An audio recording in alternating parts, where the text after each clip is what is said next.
Bom dia, galera. Como é que vocês estão? Voltou aqui desde o início. Calma aí, vamos chegar lá. Bom, na semana passada nós revisamos, né, os fatores climáticos e hoje nós vamos falar especificamente sobre os elementos do clima. Então, para lembrar, os fatores climáticos são os fatores físicos, as características físicas do planeta Terra que condicionam e determinam os tipos climáticos em cada uma das regiões do planeta, certo? Os elementos do clima, eles são essas características mensuráveis da atmosfera de uma determinada região. O que são essas características mensuráveis? Todas essas informações que nós conseguimos medir para classificarmos o clima.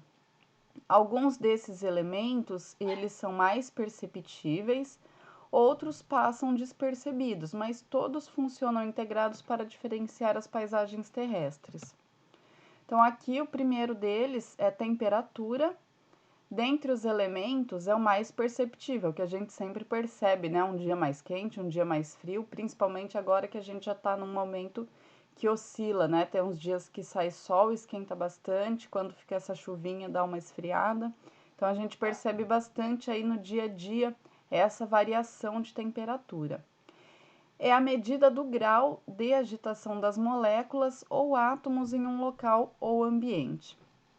Ela é medida em Kelvin, Fahrenheit ou Celsius.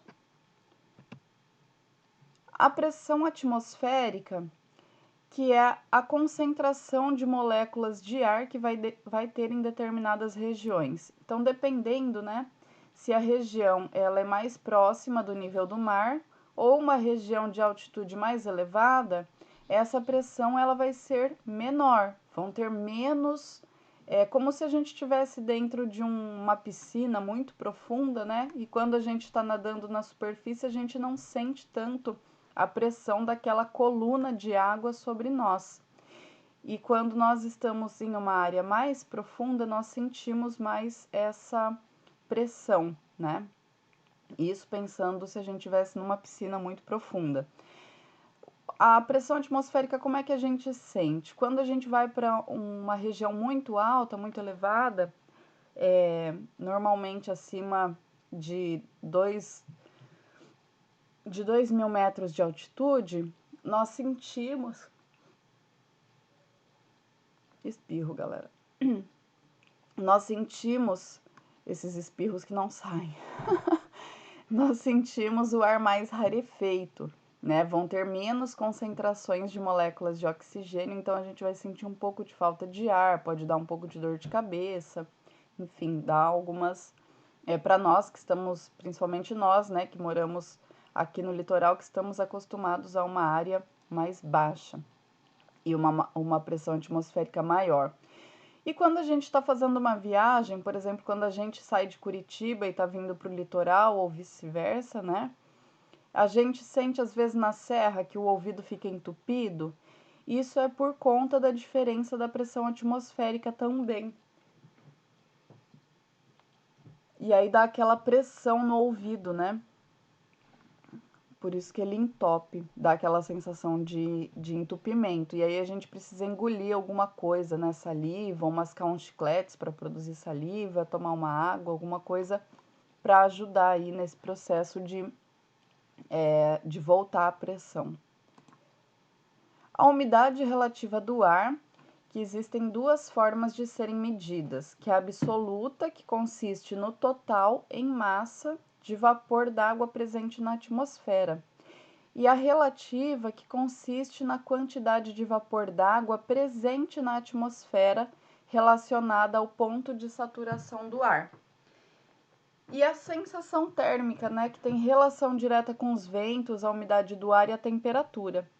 Então, dependendo da temperatura do nosso dia, normalmente a nossa sensação térmica ela é de uma temperatura menor ou de uma temperatura maior também quando aqueles dias de verão, né, muito quentes, e que aí fala assim, os termômetros bateram recordes, né, marcaram 41 graus naquele auge do verão.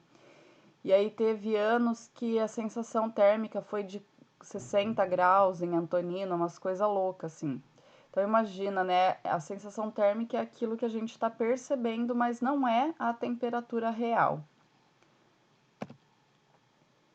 A precipitação, que é o volume de chuvas, né? Ou de neve ou de granizo precipitado. Então, a gente faz essa medição em milímetros. Aí muita gente pergunta, né, mas por que em milímetros? O que significa esses milímetros? Os milímetros, cada milímetro de chuva significa 1 litro d'água por metro quadrado. Então, quando a gente pega 1 litro d'água e a gente despeja essa água, a gente vai, se a gente tivesse um quadrado de 1 metro por 1 metro e a gente despejasse esse 1 litro de água, nós perceberíamos que formaria uma lâmina de 1 milímetro de água.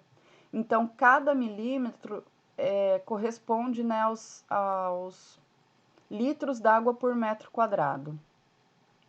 Então, por isso, quando tem aquelas quantidades absurdas, né, de chuvas, principalmente no início do ano, que a gente bate recordes também, praticamente todo ano agora, em Guaratuba tem um dia, uma semana que acaba tendo aquelas inundações, né? Porque a gente bate recordes de quantidades de precipitação e aí soma com outros fatores também, né? A questão da maré alta, que aí não permite com que essa água escoe, e aí os níveis do lençol freático eles ficam mais elevados e consequentemente a gente tem esses momentos de inundação na nossa cidade. Então, nós temos 3 tipos de precipitação, 3 estilos de precipitação com características diferentes. Então, a primeira aqui, que são as chuvas convectivas, né? É a chuva que ela evapora em determinada região, ela se condensa nessa região mesmo e já chove. São as chamadas chuvas de verão, né? Aquela chuva que todo fim de tarde ela precipita.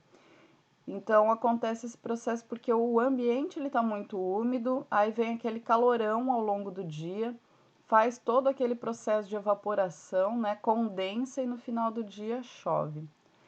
Aí aqui nós temos as chuvas frontais, que é quando há o encontro de duas frentes, né? Normalmente uma de ar frio e uma de ar quente, que é responsável também por essas chuvas que ficam dias aqui na nossa região, né? Então vem a atuação da massa polar atlântica, ela ganha força e traz a umidade da região atlântica e região polar aqui para nossa região, que se encontra com a massa tropical atlântica e a massa equatorial continental, que são duas massas quentes. E aí, consequentemente, ocorre, né, esse choque de temperatura e ocorre a precipitação. E aqui nós temos a chuva de barreiras orográficas, né? A chuva orográfica, que é muito comum na Serra do Mar. Essa chuva, então vamos pensar aqui na nossa situação. A massa tropical atlântica, ela sopra de leste para oeste. Só que ela encontra a barreira orográfica, que é a Serra do Mar. E essa umidade ela vai vindo do oceano e vai se acumulando aqui nessa região da serra. O vento, o chamado barlavento, né, que é um vento ascendente, é um vento quente e ascendente, né, ele sobe. Ele vai empurrar essas nuvens carregadas de umidade para áreas mais elevadas. E aí, consequentemente, em determinado momento dessa altitude, a nuvem ela não vai se sustentar essa quantidade de umidade, as gotas elas vão se condensar mais, né, por uma questão de redução de pressão também, o aumento da gravidade, enfim, vai fazer com que essas gotas elas se condensem e acabem precipitando. Os ventos, né, nós temos aí uma circulação dos ventos da região, os ventos quentes, né, que sopram das zonas quentes, né, das zonas equatoriais em direção às zonas temperadas e frias.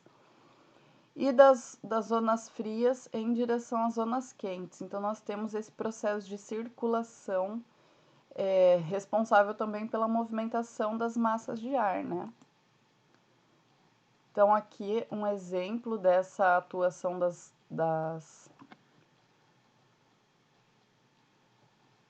desses ventos e das massas, né? Dessas frentes. Então, aqui a gente tem uma frente fria com uma frente quente que se encontrou e formou aqui um processo de ciclone, né? Um anticiclone no oceano, no dia 15/4/2020. Esse período do outono é um período muito comum de formação de ciclones extratropicais aqui na região do Oceano Atlântico. Alguns que se aproximam mais da costa e acabam interferindo, né? Às vezes causam estragos, mas às vezes quando fica aquele vento sul com muita chuva, né?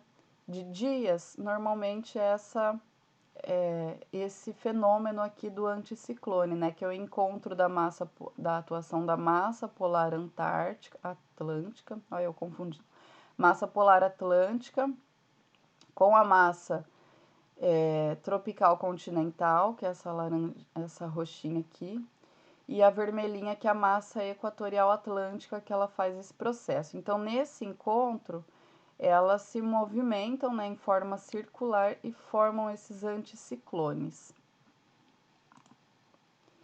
Obrigada pela atenção, sigam as orientações dos exercícios que eu deixei lá no recado e daqui a pouquinho nós nos encontramos para tirar dúvidas e conversarmos um pouquinho mais sobre o assunto. Até daqui a pouco.